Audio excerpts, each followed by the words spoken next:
Halo guys, balik lagi sama aku, Kemas Milmat.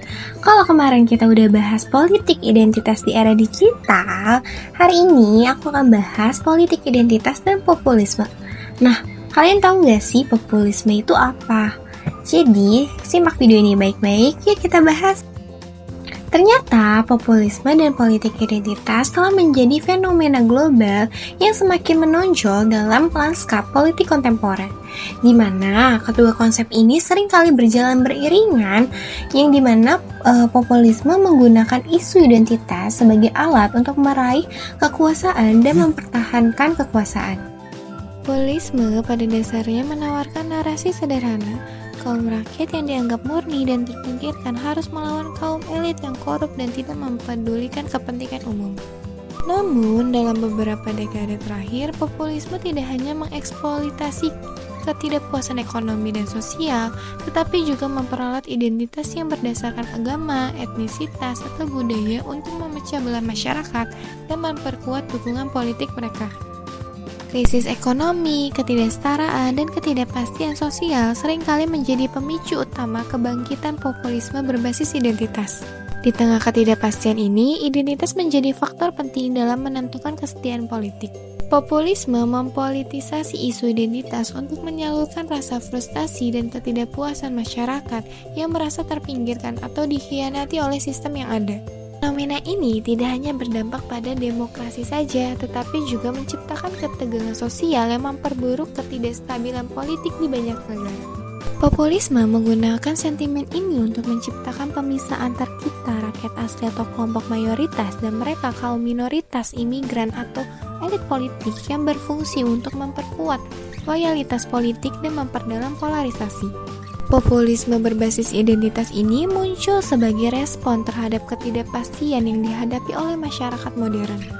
Globalisasi, migrasi besar-besaran, dan ketidakstabilan ekonomi menciptakan ketakutan tentang kehilangan identitas budaya dan ancaman terhadap status quo. Di banyak negara Eropa, misalnya migrasi dari Timur Tengah dan Afrika ke negara-negara seperti Jerman, Prancis, dan Italia telah mendorong populisme sayap kanan untuk menggunakan retorika yang menekankan perlindungan identitas nasional. Di Amerika Serikat juga, dengan terpilihnya Donald Trump sebagai presiden pada tahun 2016 merupakan contoh menonjol dari populisme identitas. Trump berhasil meraih dukungan dari pemilih kulit putih kelas pekerja yang merasa terpinggirkan oleh globalisasi dan perubahan demografi. Dengan menekankan pada janji Make America Great Again, Trump memanfaatkan ketakutan akan penurunan ekonomi dan ketidakstabilan sosial, serta menciptakan narasi yang memisahkan rakyat Amerika asli dari imigran dan kelompok minoritas. Retorika kita versus mereka telah menjadi strategi andalan dalam politik identitas, terutama di tangan pemimpin populisme yang mengandalkan polarisasi untuk memobilisasi dukungan. Retorika ini digunakan untuk memisahkan populasi menjadi dua kelompok yang berlawanan. Kita yang diasosiasikan dengan rakyat, mayoritas, atau orang asli, dan mereka yang digambarkan sebagai ancaman, musuh, atau agen perubahan yang negatif. Dalam konteks politik identitas, ini merupakan pola komunikasi yang dirancang untuk menciptakan perpecahan antar kelompok yang diidealkan sebagai mewakili nilai-nilai kita dan kelompok mereka yang digambarkan sebagai musuh atau ancaman terhadap tatanan sosial dan budaya. Para pemimpin populis ini seringkali menggunakan bahasa yang emosional dan simbolis untuk menegaskan perbedaan ini, memobilisasi dukungan dari kelompok tertentu melalui narasi yang menggambarkan kelompok lain sebagai biang masalah.